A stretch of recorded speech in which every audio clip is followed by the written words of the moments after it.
"Get out of here, you pathetic old woman. You're a nobody." Those were the words my own daughter, Clara, screamed at me on the day of her engagement party, in front of all her guests. She threw me out of her house as if I were trash. What she didn't know was that I, Eleanor, at 70 years old, had just sold my company for $34 million. But on that day, I decided to keep my mouth shut. I just said, "All right, honey," and I left without an argument. The next day, I moved to my chalet in Switzerland. 3 weeks later, she would be begging for my forgiveness. It all started when I arrived at her house for the celebration of her engagement to Julian. I brought an expensive gift, a genuine Tiffany pearl necklace I had bought on a trip to New York. I was excited to share this special moment with my only daughter, but from the moment I walked in, I noticed the disdainful glances. The guests whispered. Julian ignored me completely, and Clara acted as if my presence embarrassed her. "Mom, what are you doing here?" she asked me coldly when I approached to congratulate her. "I came to celebrate with you, sweetheart. It's your engagement." Clara looked me up and down, sizing up my simple brown dress, my worn-out shoes. She had no idea that beneath this humble appearance was a woman who could buy everything in that room without blinking. "Look, Mom," she said, her voice loud enough for everyone to hear. "This is an elegant event with important people. You can't just show up dressed like the hired help and expect to fit in." Her words cut through me like knives. The guests began to snicker quietly. Julian walked over with a malicious grin. "Eleanor, I think it would be best if you left. This really isn't your scene." I remained calm, but inside, my heart was tearing apart. "I just wanted to give you this," I said, holding out the small blue box with the necklace. Clara took it without even opening it. "Thanks. But next time, check with me before you come. Not all events are for all people." The humiliation was complete. 40 people staring at me as if I were an intruder in my own daughter's life. But the worst was yet to come. Barbara, Julian's mother, approached with an air of superiority. "My dear Eleanor, I understand you want what's best for Clara, but you must realize that she is part of our family now, a family with a certain social standing. Perhaps it would be prudent for you to keep some distance." Her words were the last straw. Clara nodded in agreement with her future mother-in-law. "Mom, Barbara is right. I need you to understand your place. I'm not the little girl who depended on you anymore. I have a prosperous life now, a bright future, and frankly, your presence is an embarrassment." My world collapsed in that instant. I remembered all the years I worked to the point of exhaustion to give her the best education, the sacrifices I made so she would never lack for anything. I sold my first condo to pay for her Ivy League tuition. I gave up on relationships to dedicate myself completely to her, and now she was treating me like I was a burden. "An embarrassment?" I repeated, my voice trembling. The guests moved closer to better hear the spectacle. Clara put her hands on her hips, defiant. "Yes, Mom, an embarrassment. Look around you. These people are successful entrepreneurs, distinguished professionals. What do you bring to the table? What could you possibly talk to them about?" Julian chimed in with calculated cruelty. "Eleanor, let's be honest. You live in a rented apartment. You have no savings. You don't have a college degree. Clara deserves to be surrounded by people on her level." His words were like precisely aimed daggers, each syllable designed to publicly humiliate me. Barbara added her venom with feigned elegance. "It's not personal, dear. We simply believe Clara needs to focus on her new life without distractions from the past." The word distractions echoed in my ears like an emotional death sentence. Clara approached me, her eyes filled with contempt. "Mom, I'm going to say this clearly, so you understand once and for all. I don't want you to come to my wedding. I don't want you to be a part of my new life. You are the past, and that's where you need to stay." The silence in the room was deafening. 40 pairs of eyes were fixed on me, waiting for my reaction. I felt my soul shatter into 1,000 pieces, but something inside me, a voice that had been dormant for years, began to awaken. For the first time in my life, my daughter had crossed a line from which there was no return. In that moment, I decided I would never swallow my pride again. "All right, honey," I said with a calm that surprised even myself. "You're right. I'm no longer a part of your life." I picked up my purse, turned around, and walked toward the door. As I left, I heard the malicious laughter of the guests, and their disparaging comments. "Poor old woman," someone said. "How pathetic," added another voice. That night, alone in my apartment, I made a decision that would change everything forever. That night, alone in my apartment, I cried as I hadn't cried in decades, but through the tears, something powerful awoke within me. A cold, calculated fury, a determination that had been dormant for too long. I went to my desk and opened the secret drawer where I kept the documents nobody knew about: bank statements, property deeds, investment certificates, $34 million waiting for my command. Clara had no idea who her mother truly was. To her, I was a poor, pathetic old woman, but the truth was very different. For 40 years, I had built a financial empire working in the shadows. While she was studying and having fun, I was investing every dollar I earned. Real estate in 3 countries, stocks in multinational corporations, high-yield investment funds, all under my name alone. At dawn, I called my lawyer, Arthur. "I need to see you urgently," I said. "It's time to activate the plan we prepared years ago." Arthur was the only one who knew my true financial situation. He had handled all my transactions, protected my assets, and kept the secret for decades. "Are you finally going to reveal your fortune?" he asked with curiosity. "Not exactly," I replied with a bitter smile. "I'm going to disappear for a while, but first I want Clara to learn a lesson she will never forget." Arthur understood immediately. He knew the whole story of my sacrifice for my daughter. He knew how much I had suffered in silence. That same morning, I packed only the essentials: 3 suitcases with simple clothes, some personal documents, and photographs of Clara when she was little. I left the rest exactly as it was. I wanted it to look like I had truly left as a defeated and humiliated woman, but the truth was very different. While I was packing, I remembered the day Clara was born. I was 30 years old, single, and decided to adopt her when no one else wanted her. The first few years were incredibly tough. I worked 3 jobs to support her. I studied at night to improve my professional skills.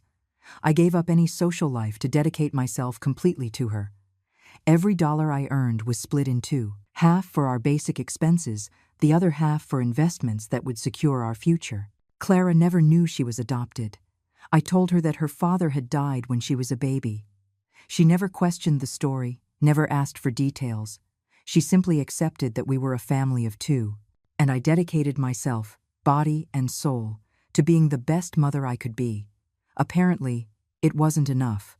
I called David, my trusted accountant. "I want you to transfer $5 million to the Swiss account immediately," I ordered, "and prepare the documentation to activate the European properties.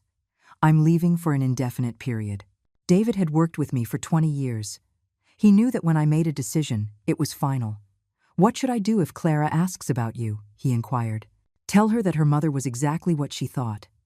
A woman with no resources who left in shame," I replied coldly. "But David, keep all my assets protected. I might need them soon." Before leaving, I wrote a letter that I wouldn't send right away.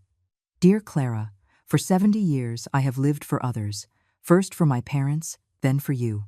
I never asked myself what I wanted for myself. Yesterday, you gave me the answer. I want dignity, I want respect, and if I can't have them with you, I will look for them elsewhere. Your mother, who is no longer a burden."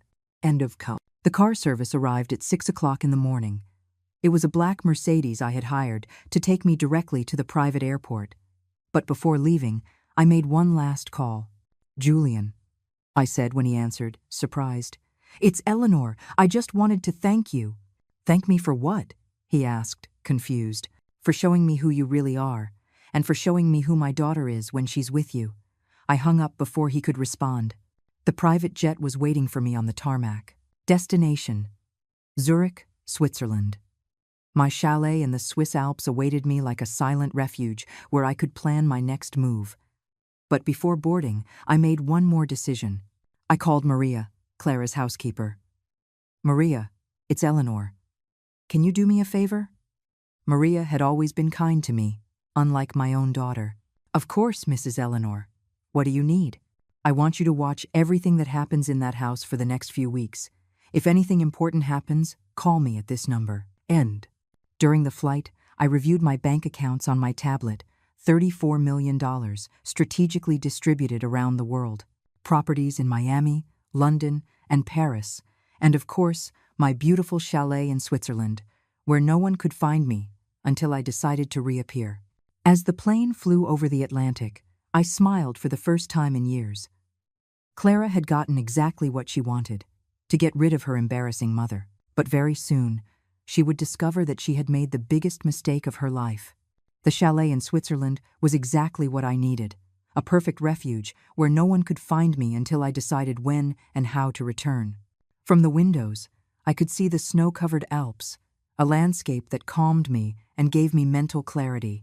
I had bought this property 5 years ago as an investment, but now it was becoming my headquarters to plan what came next. I spent the first week resting and processing everything that had happened, but the second week, Maria called with news that ignited my fury once again. "Mrs.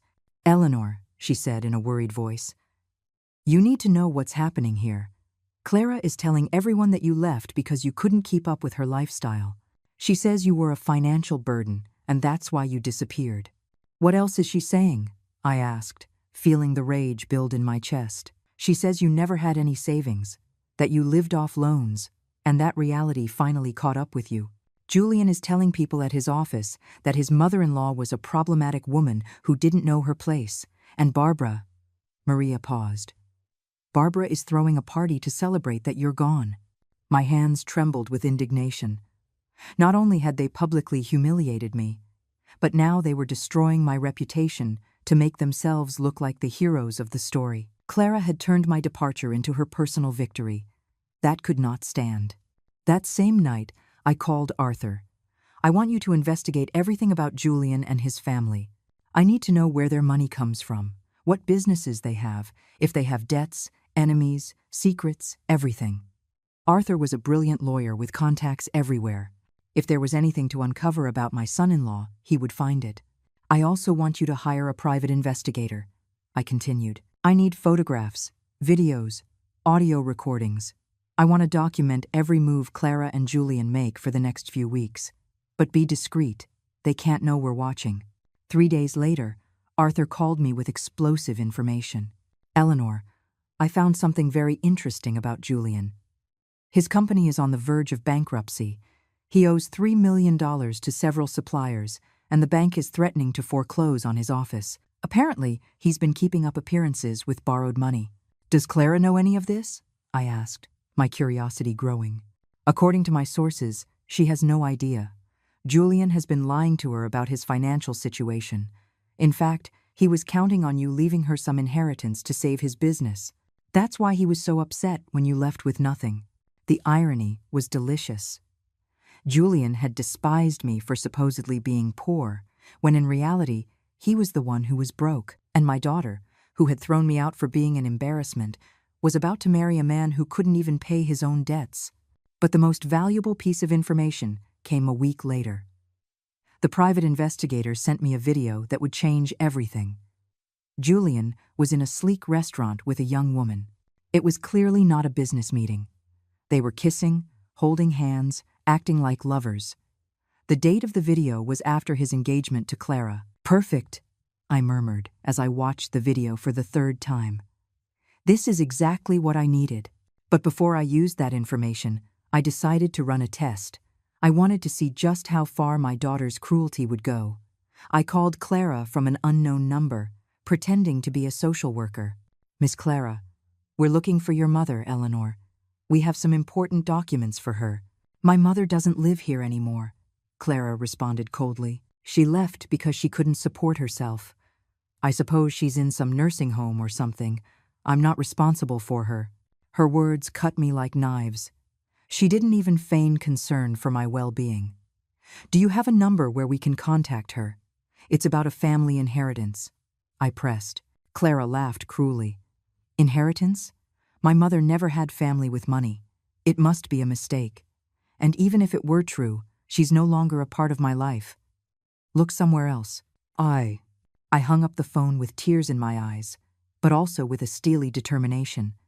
My own daughter had signed her own sentence. Not only had she thrown me out of her life, but she was willing to deny me even the possibility of an inheritance.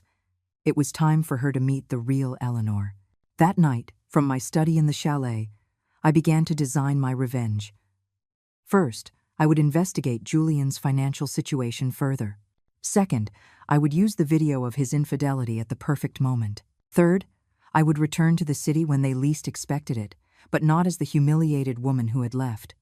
I would return as the powerful woman I truly was.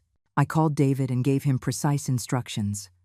I want you to prepare all the documentation for my properties and investments. We're going to need to show irrefutable proof of my net worth very soon. Are you planning to reveal your fortune? He asked. Not just that, I replied with a smile he couldn't see. I'm going to give them the most expensive lesson of their lives. The plan was taking shape. Clara had wanted to get rid of her embarrassing mother. Very soon, she would discover that she had thrown away the only person who had ever truly loved her unconditionally. And when she realized her mistake, it would be too late for forgiveness. The fourth week in Switzerland brought news that fueled my thirst for justice even more. Maria called me, completely distraught. Mrs. Eleanor, you have to hear this. Clara is planning to sell the apartment where you lived. How is that possible? I asked, surprised. That apartment is in my name. She's telling everyone that you signed a power of attorney for her before you left, that you were so desperate you gave her everything so you wouldn't be a burden. My blood boiled. Not only had they invented lies about my departure, but now they were trying to steal my property. But Clara had made a fatal mistake. That apartment was just one of my smallest properties. I had intentionally kept it modest so that no one would suspect my true financial situation. Maria, I said, my voice calm but lethal, I need you to do something for me. Record every conversation you can when Clara talks about my supposed poverty, when she mentions the fake power of attorney, when she makes fun of me. Record everything. Maria understood the importance of my request immediately. That same afternoon, I called Arthur. Clara is trying to sell a property that doesn't belong to her using forged documents. I want you to initiate legal action immediately. Do you want me to sue her for fraud? My lawyer asked. Not yet. First, let her sink deeper into her lies. When she's completely exposed, then we'll strike. Meanwhile, the private investigator sent me more devastating information about Julian. Not only was he broke and had a mistress, but he had been using Clara's name to apply for loans without her knowledge. My daughter was about to marry a con man who would leave her in financial ruin. For a moment, I was tempted to warn her. Despite everything she had done to me, she was still my daughter. But I remembered her words. You're an embarrassment. I don't want you to be a part of my new life. She had made her choice. Now she would have to live with the consequences. The fifth week brought the lowest blow of all. Maria sent me an audio recording that shattered my soul. It was Clara talking with her friends at her bachelorette party. Is your mom not coming to the wedding? One of them asked. Thank God she's not, Clara replied between laughs. She finally realized she doesn't belong in my life. She was so pathetic, always trying to impress my friends with cheap gifts. Was she that bad? Another friend pressed. You have no idea, Clara continued cruelly. A 70-year-old woman who never had anything of her own, who lived in a fantasy world, pretending to be important. In the end, reality hit her, and she left with her tail between her legs. Julian says she's probably begging for money somewhere. The laughter of her friends echoed in my ears like poisoned daggers. My own daughter was celebrating my supposed misery. She was using my pain as entertainment for her guests. That night, I cried for the last time. By dawn, the sadness had transformed into something much more powerful, an implacable determination. I called Arthur with new instructions. I want you to rent the presidential suite at the most exclusive hotel in the city. I also need you to hire a discreet security team and a professional photographer. It's time to go back. Are you sure this is the right time? He asked. More than sure, I replied. It's time for Clara to meet her real mother. But before traveling, I had to make a special preparation. I called my personal stylist in Paris. I need a complete transformation. Hair, makeup, wardrobe. I want to look like the successful woman I truly am. I also hired a chauffeur with a brand new Mercedes and a small entourage to accompany me for a memorable entrance. The sixth week, While Clara was finalizing the details of her wedding, I was finalizing the details of my revenge. The private investigator confirmed that Julian had scheduled a meeting with Clara at a notary's office for the day after the wedding. Apparently, he was going to have her sign documents that would make her liable for all his debts. My daughter had no idea she was marrying her own financial ruin. "Are you going to warn her?" Arthur asked me when I showed him the evidence. "She made her choice when she threw me out of her life," I responded coldly. "Now she's going to learn that choices have consequences, and that the woman she despised was the only one who was truly protecting her." That night, from my desk in the chalet, I wrote 3 letters. One for Clara, which I would deliver at the perfect moment. One for Julian, which would be my declaration of war. And one for Barbara, who would pay dearly for her part in my humiliation. Every word was calculated to cause maximum emotional impact. The plan was complete. I would return 2 days before the wedding. I would check into the most luxurious hotel in the city and make a series of public appearances that would leave everyone speechless. Clara had wanted to get rid of her embarrassing mother. Very soon, she would find herself face to face with a woman who could buy and sell her entire new family without blinking. As I packed my finest jewelry and designer dresses, which I had kept hidden away for years, I smiled with anticipation. Little Clara, who had once called me Mommy with love, was about to discover that she had made the costliest mistake of her life. The return to the city was exactly as I had planned. Impactful, elegant, and completely unexpected. The black Mercedes pulled up in front of the Grand Palace Hotel, the most exclusive in the city, as an army of bellhops rushed to handle my luggage. I stepped out of the car, completely transformed. My hair was freshly cut and styled by the best stylist in Paris. I wore an elegant red dress that cost more than most people's annual salary, and authentic jewelry that sparkled under the hotel lights. The receptionist immediately recognized me as someone important, though she didn't know exactly who I was. "Welcome to the Grand Palace, madam. Your presidential suite is ready." As I rode the private elevator up, I could see the curious and admiring glances from the other guests. After 6 weeks of mourning my daughter, I finally felt like the powerful woman I truly was. That same afternoon, following my carefully designed plan, I decided to make my first public appearance. I knew perfectly well the places Clara and her social circle frequented. My first stop was the most exclusive boutique in the city, where I knew Barbara went regularly. It was time for the woman who had called me a distraction from the past to meet my true self. I entered the boutique like a quiet storm. The salespeople approached immediately, recognizing a high-powered client in my appearance. "How may we help you, madam?" the manager asked with a servile smile. "I want to see your most exclusive collection," I replied with authority. "Price is not an issue." As I browsed designer dresses that cost thousands of dollars, I heard a familiar voice behind me. "Eleanor?" It was Barbara, her eyes wide, clearly unable to believe what she was seeing. I turned around slowly, a calculated smile on my lips. "Barbara," I said with an icy calm. "What a surprise to see you here." But you left," she stammered in confusion. "Weren't you supposed to be—" "Supposed to be what?" I interrupted elegantly. "Begging on a street corner? Living in a nursing home? Starving?" Her cheeks flushed with shame as she realized I had heard all the lies they had been spreading. At that moment, the saleswoman approached with 3 very expensive dresses. "Madam, these are our most exclusive models. This Valentino is $8,000, this Versace is $10,000, and this limited edition Chanel is $15,000. Without blinking, I pointed to all 3. "I'll take them all. And I'd also like to see your jewelry collection." Barbara was paralyzed, watching me spend more money in 5 minutes than she saw in a year. "I don't understand," she murmured. "Clara said you had no money, that you were a financial burden." "Ah, my dear Barbara," I replied, trying on a $20,000 diamond necklace. "It seems my daughter doesn't know her mother as well as she thought." "But the modest apartment, the simple clothes?" Barbara insisted, trying to make sense of it. "That's called discretion," I explained with condescending patience. "Some of us need to make sure we are loved for who we are, not for what we have." Apparently, I failed that test with my own daughter. The boutique manager returned with a tray of jewels that glittered like stars. "Which do you prefer, madam?" I chose a diamond necklace, bracelet, and earring set for $35,000. This is perfect. Charge it all to my black card.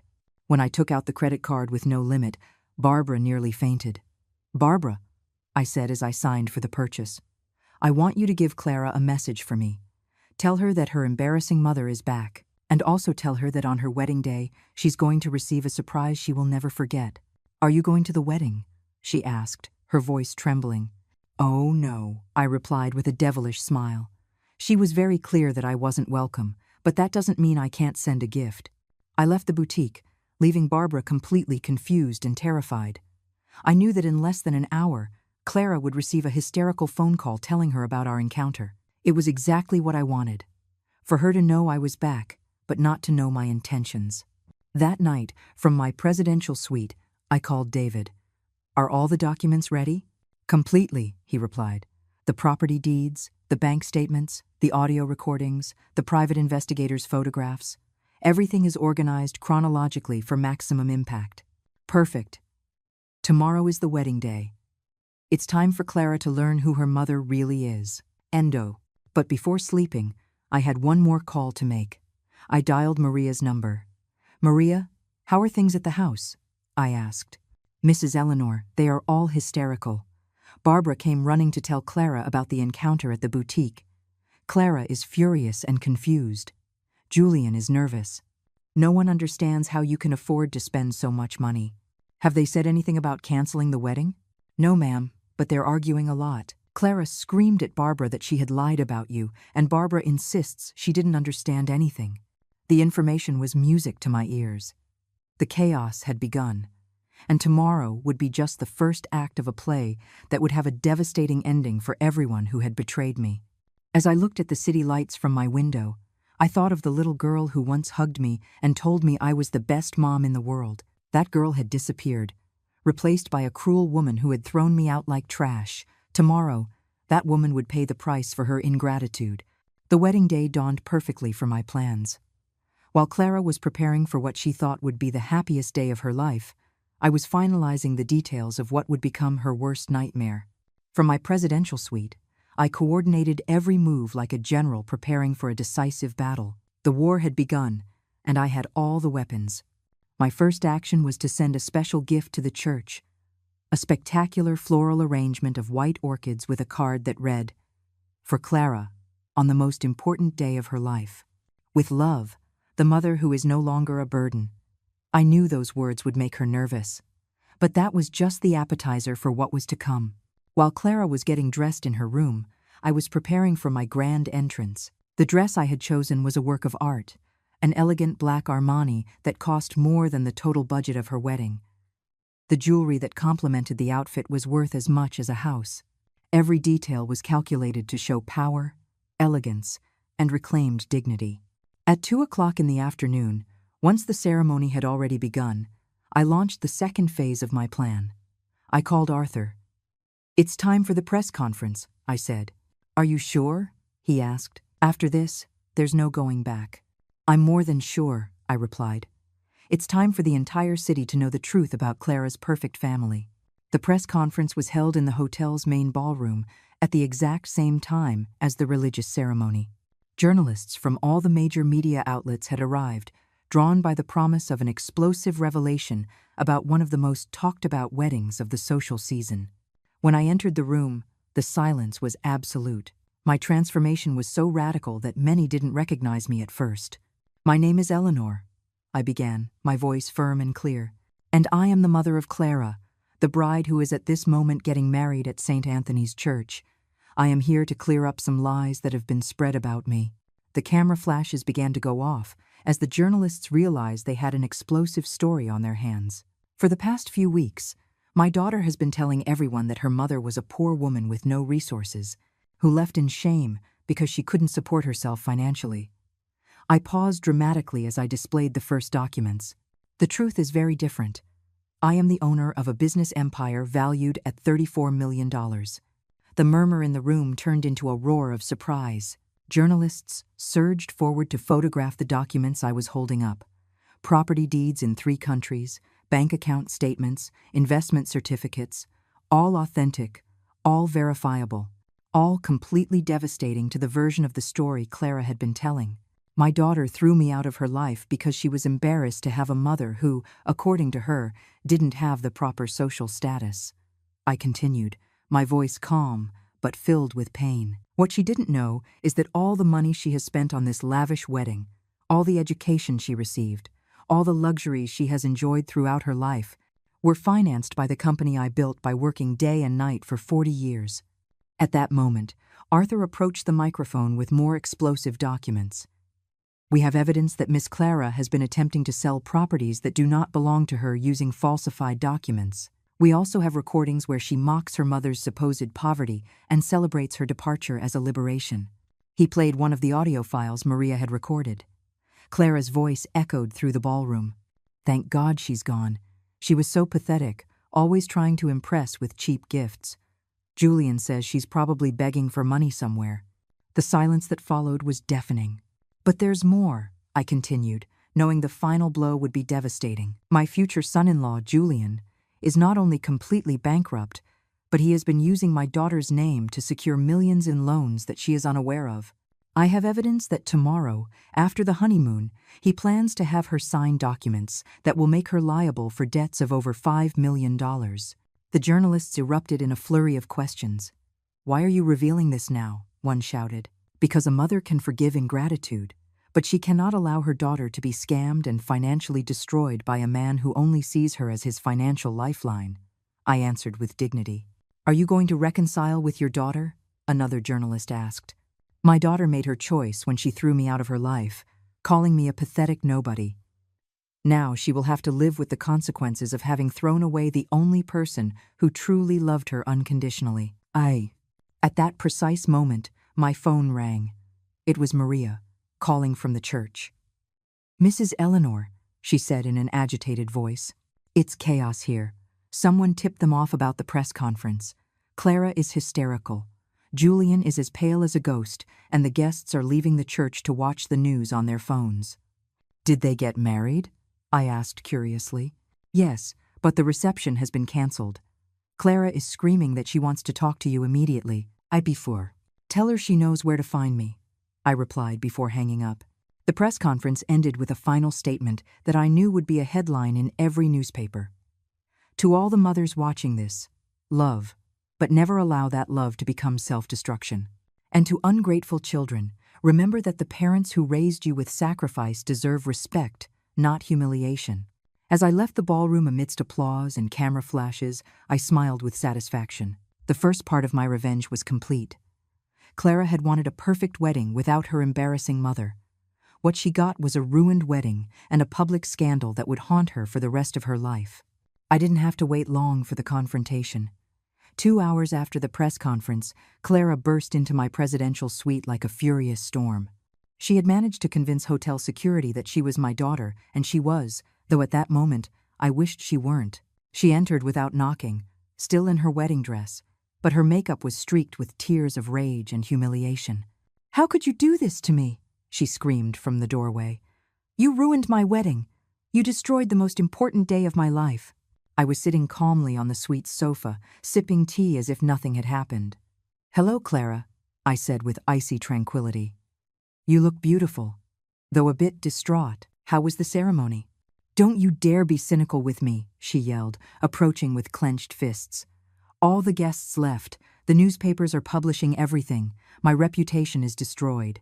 How curious, I replied, unruffled. A few weeks ago, you told me the exact same thing, that I was an embarrassment, that I was ruining your reputation, that you didn't want me to be part of your life. That was different. Different? How? I interrupted, standing up for the first time. Different, because when you humiliated me in front of 40 people, it was okay. But when I tell the truth in front of 40 journalists, it's wrong? My voice remained calm, but my eyes burned with a fury that had been contained for decades. Clara was speechless for a moment, processing that for the first time in her life, her mother wasn't apologizing or begging for forgiveness. You're my mother, she finally said, as if that explained everything. You're supposed to protect me, not betray me. Exactly, I replied with a bitter smile. I am your mother. And for 30 years, I protected you. I sacrificed everything for you. I gave up my own happiness for yours. And how did you repay me? By throwing me out like trash. But the money, she screamed desperately. Why did you never tell me you had money? Because I wanted you to love me for who I was, not for what I had, I answered with genuine sadness. I wanted to be sure that our love was real, not bought. Apparently, I was wrong on both counts. At that moment, Julian appeared in the doorway, sweating, and with a look of total panic. Eleanor, he said in a trembling voice, we need to talk. This is all a giant misunderstanding. Ah, the groom, I said with sarcasm. The man who told me this wasn't my scene, who suggested I leave because I was a burden to my own daughter. I didn't know, he started to stammer. You didn't know I had money. True, I interrupted. But you did know you were broke. You did know you had a mistress. And you did know you planned to use my daughter to save your bankrupt business. Julian turned white as a sheet. What are you talking about? I took out my phone and played the video from the private investigator. Julian passionately kissing another woman in the sleek restaurant. Do you recognize this woman? I asked coldly. Because according to my research, you've been sleeping with her throughout your entire relationship with Clara. Clara turned to her brand new husband, her eyes wide with disbelief. Is it true? She asked in a broken voice. Julian tried to deny it, but I continued with the evidence. I also have here the documents you plan to have her sign tomorrow, contracts that would make her liable for your $5 million in debt. That's a lie, Julian shouted desperately. Those are forged documents. Forged? I asked with a devilish smile. Arthur, please come in. My lawyer appeared at the door with a folder full of papers.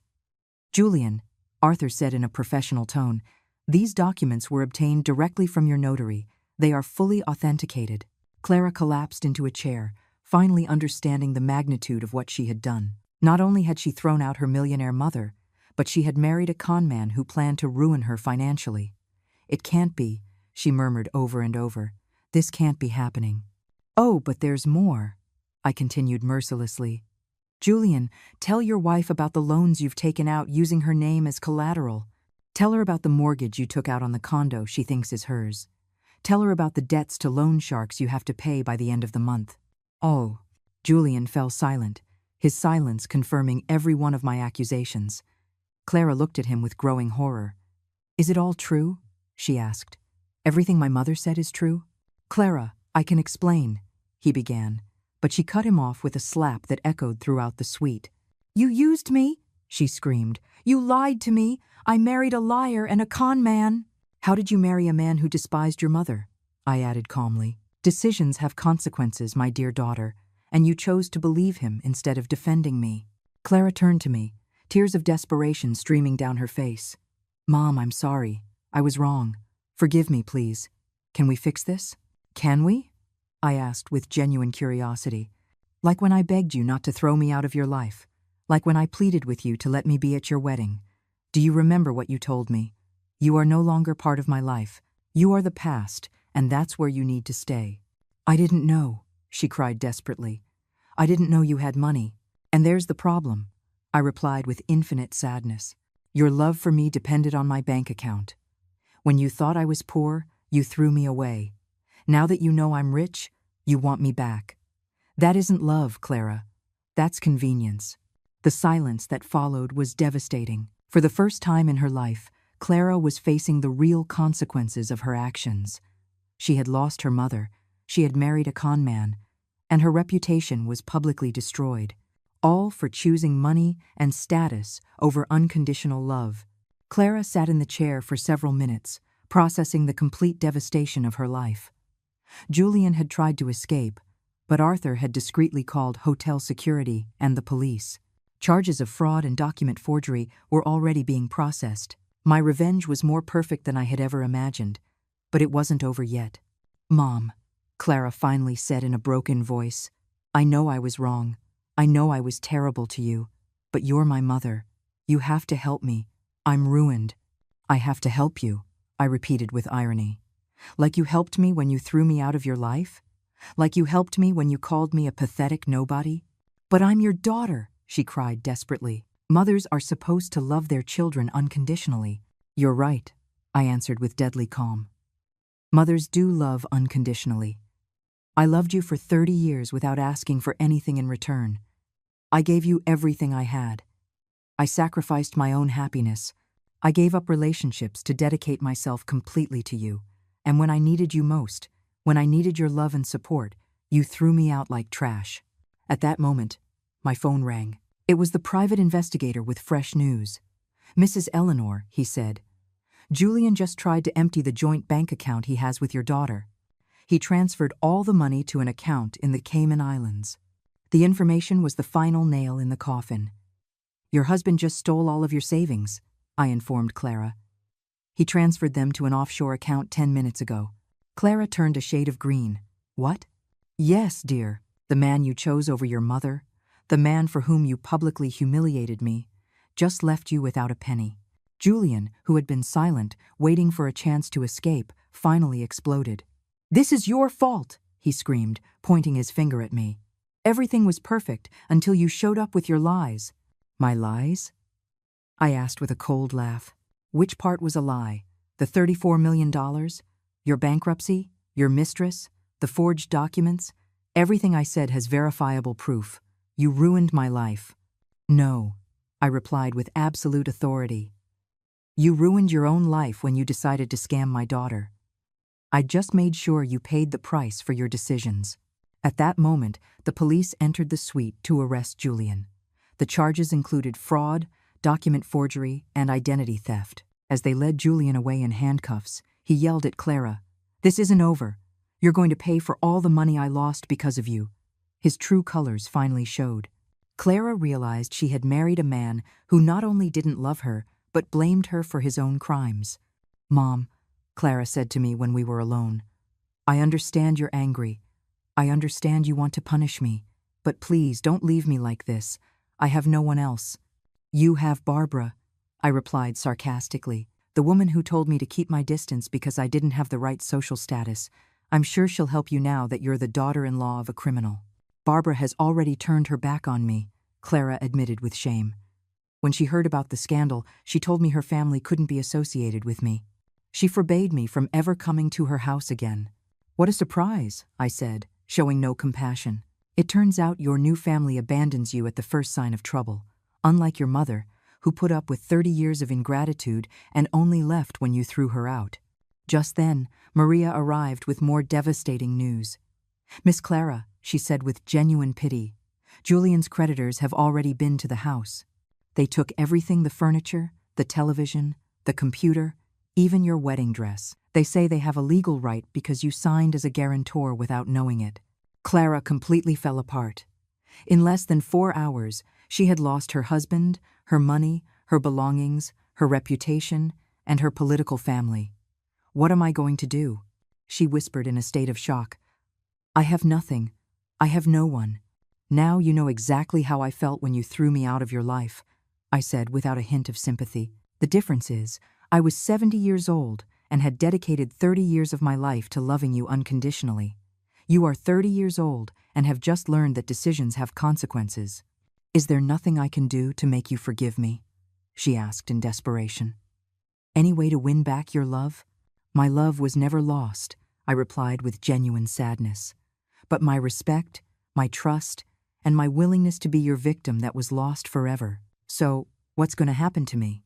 "You are going to learn to live alone, just as I had to when you threw me out," I said, standing up to signal that the conversation was over. "You're going to get a job.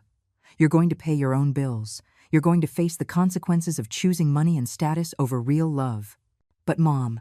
"I'm not your mom anymore," I interrupted with final firmness. "You said it yourself. I'm no longer part of your life. Your mother was a woman who sacrificed for you without asking for anything in return. That woman died the day you called me a pathetic nobody and threw me out of your life. I am Eleanor, a successful woman who does not tolerate disrespect."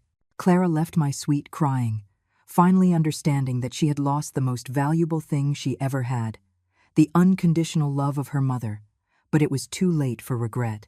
Some wounds don't heal, and some words can't be taken back. She had made her choice, and now she would have to live with the consequences for the rest of her life. 6 months later, my life had found a peace I never thought possible. From my beautiful chalet in Switzerland, I could watch the snow-covered mountains while sipping my morning coffee. The tranquility was absolute, interrupted only by the chirping of birds and the sound of the wind in the trees. For the first time in 70 years, I was living solely for myself. Maria visited me once a month to bring news from the city. Clara had found a job as a receptionist at a dental clinic, earning just enough to rent a small apartment in a modest neighborhood. Julian had been sentenced to 5 years in prison for fraud and embezzlement. Barbara had lost her social standing when it was revealed she had been covering up her son's crimes. Clara asks about you, Maria mentioned during her last visit. Every day, I replied with indifference. But she's no longer my problem. She chose her path when she threw me out of her life. Now she must walk it alone. Maria nodded in understanding, though I could see in her eyes that a part of her felt sorry for my daughter. Justice had been complete and devastating. The media had followed the story for months, turning it into a symbol of filial ingratitude and its consequences. Clara had lost not only her social status but also most of her friends, who had abandoned her when the scandal reached national proportions. Arthur called me weekly to update me on the legal proceedings. Julian appealed the sentence, but it was rejected, he informed me during our last conversation. He also tried to sue Clara for emotional damages, but the judge dismissed the lawsuit as ridiculous. What a pathetic man, I commented without surprise. Even in prison, he continues to blame others for his own crimes. Have you thought about contacting Clara? Arthur asked cautiously. David tells me she's been asking about you at the bank, trying to figure out how to send you a letter. No, I responded with absolute firmness. That woman died for me the day she called me pathetic. If she wants to communicate with me, she can use official channels like any other stranger. But Arthur's question made me reflect for days. Did I miss my daughter? The answer was complex. I missed the little girl she once was, the teenager who would hug me when she had nightmares, the young woman who called me her best friend. But the cruel woman who had thrown me out like trash? I didn't miss her at all. One afternoon, while organizing my family photographs, I found a letter Clara had written to me when she was 8 years old. Dear Mommy, it said in childish handwriting, you are the best mom in the world. When I grow up, I want to be just like you, strong, hardworking, and loving. I love you more than all the stars and the moon put together. Tears streamed down my cheeks as I read those innocent words. That night, I wrote in my journal, the little girl who wrote that letter would have defended her mother against anyone. She would have valued sacrifice and love over money and status. But that little girl grew up and became a woman who chose cruelty over compassion. I cannot forgive the woman out of love for the little girl she once was. David visited me in the fall with financial news and something more. Eleanor, he said hesitantly, Clara tried to contact me. She wants to know if there's any chance of reconciliation. She says she completely understands what she did wrong and is willing to do anything to win back your love. Anything? I asked with irony. Does that include traveling back in time to not have called me pathetic? She's destroyed, David insisted. Physically, emotionally, financially. She's lost weight. She looks 10 years older, and according to Maria, she cries every day. Good, I replied with a coldness that surprised even me. Now she knows exactly how I felt for 6 weeks when I thought I had lost my only daughter to ingratitude. I spent the first anniversary of my departure in Paris, buying art for my new private gallery. As I walked through the Louvre, I thought about all the times I had dreamed of traveling, but had given up those dreams to pay for Clara's education. Now I was 71 years old, a multimillionaire, and I could finally do everything I had postponed for the sake of being a mother. That night, from my suite at the Ritz Hotel, I called Maria for the monthly news. Mrs. Eleanor, she said in a sad voice. Clara collapsed at work last week. They took her to the hospital for malnutrition and stress. The doctors said her emotional state is critical. And? I asked, without changing my tone. It was predictable. Cruel decisions have cruel consequences. She asks every day if you will ever forgive her, Maria insisted. She says she would rather be dead than live knowing she lost her mother forever. She should have thought of that before she threw me out like trash, I responded with the same coldness. I also would have preferred to be dead for weeks after her betrayal. The difference is, I didn't deserve that pain. After hanging up, I went to my suite's balcony and looked out at the lights of Paris, the city of love, the irony of life. I had found peace, prosperity, and dignity, but I had lost forever the illusion of a daughter's unconditional love. It was a high price, but it was the price Clara had put on our relationship when she chose to humiliate me publicly. My final reflection came as I was writing the last lines of my memoir. I don't regret adopting her when no one else wanted her. I don't regret sacrificing 30 years of my life for her happiness. I only regret not understanding sooner that kindness should never be practiced at the cost of self-destruction. Unconditional love does not mean accepting unconditional abuse. I closed the book of my memoirs and locked it in the safe. The story was over. Eleanor, the sacrificed and humiliated mother, was dead. In her place was born Eleanor, the free, prosperous, and self-possessed woman, and for the first time in 71 years, that was more than enough. 5 years had passed since that day that changed my life forever. Now at 75, I found myself on the terrace of my new villa on the French Riviera, watching the sunset over the Mediterranean. The peace I had found was so profound that sometimes it was hard to remember the broken woman I once was. The pain had transformed into wisdom, and the betrayal into liberation. My life had flourished in ways I never imagined possible. The art gallery I opened in Monte Carlo had become one of the most prestigious in Europe. My investments had grown to $50 million. But more important than material wealth was the emotional richness I had discovered, the satisfaction of living for myself for the first time in my life.